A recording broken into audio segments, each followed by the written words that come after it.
mag-harvest ta sa atong kasilihan. Kasilihan ko dyan, murag daghang kayo.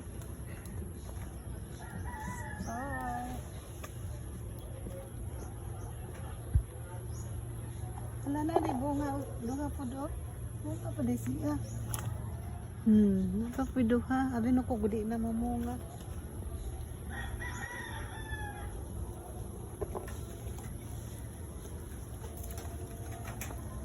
Buwa pa kay mga sili na mo guys. Liwat na ako. Liwat na ako. Tambok sad. Ato ni harbison kay kanon islang gam. Kaon bang langgam ani sili. Nakaka man daw. Wala eh.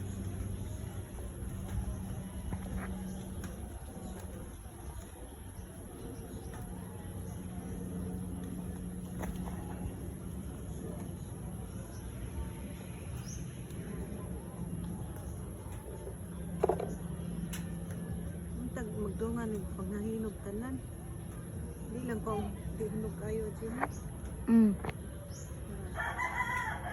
Mindot lang yan kung kasi tanawan. Wala. Mara nitong kuha sa ato ang kasilihan ng usa ka punuan. Itong gagmay kayo. Mukuman, mag-violet pa man. Hindi pa man hinog. Ito nga kuha.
Hi guys, good morning. Good morning na tong tanan guys. For today's video guys, atong tanawon tong kuan dito sa una, daghan kaayong tanom nga patula. Karon lain na sa dang tanom. Tanawan ninyo guys ha. Oh, di ba? Nangamatay na tong mga sikwa karon ang nagpabilim sa saging og ubi. Nya karon ana sad sila bag-ong tanom kanang banjong. Say ana?